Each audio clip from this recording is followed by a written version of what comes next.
సేవకులు ఆదివారంలో పెళ్ళిళ్ళు పెట్టుకుంటాడు, అసలు ఆయనకు సేవకుడు అంటారా? నా దృష్టిలో ఏమాత్రం సేవకుడు కాదు. అదేవిధంగా ఈ క్రైస్తవులు కానీ ఎలాంటి క్రైస్తవురాలైనా కూడా ఆదివారం రోజు పెళ్ళికి వెళ్తే ఆమె సంఘానికి రాకపోవడమే మంచిది అని నేనంట.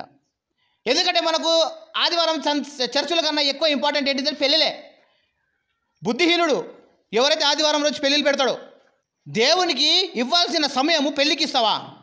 నిన్న నాకు ఒక ఫ్రెండ్ ఉన్నాడు. ఫ్రెండ్ అంటే ఆయనకు నేను అన్నని పిలుస్తాను. ఒక మాట మాట్లాడుతున్నాడు. అన్న, గద్వాల్లో నేను పెళ్ళికి పోయినానన్న, చర్చిలో పాస్టర్ గారంట ఏమంటాడంటే తెలుసా, 5 సార్లు అక్షంతలు వేయాలంట. ఎన్నిసార్లు అంట? 5 సార్లు అంట, లేకపోతే 7 సార్లు వేయాలంట.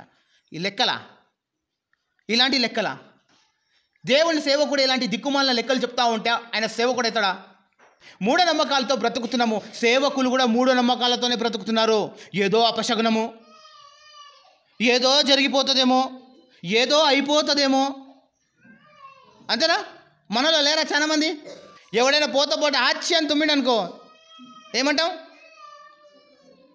చెప్పండి? చిన్న చిన్న దానికి నీ నాలుక నువ్వు కొరుక్కుంటే ఎవడో తిట్టుకుంటున్నంటావు. అన్నం తిట్టినప్పుడు సరణపడ్డది అనుకో, ఎవడో నా మీద నా తిండి మీద ఎడుస్తుంది అనుకుంటారు. గుర్తు చేసుకుంటున్నామంట. ఎందుకు? పని పడలేదేమో ఎవరికి. దేవుణ్ణి నమ్మని పిల్లలు ఇదే పనిలో ఉంటారు ఎప్పుడు చూసినా. ఇది చేస్తే అలా, అది చేస్తే ఇలా, ఇది తప్పు, అది తప్పు, అక్కడ పోతే తప్పు, ఇక్కడ పోతే తప్పు. దేవుడు సృష్టించిన తర్వాత అంత మంచిదంటే కాదు అని చెప్పడానికి నువ్వు ఉన్నావు. కళ్ళు కొట్టుకుంటున్నాయి. ఏ కన్ను అంటే ఎడమ కన్ను. దురద, చేతికి దురద పెడితే డబ్బులు వస్తాయి, కాళ్ళకు దురద పెడితే ప్రయాణము. బా ఏం క్రైస్తవులండి మన క్రైస్తవులు.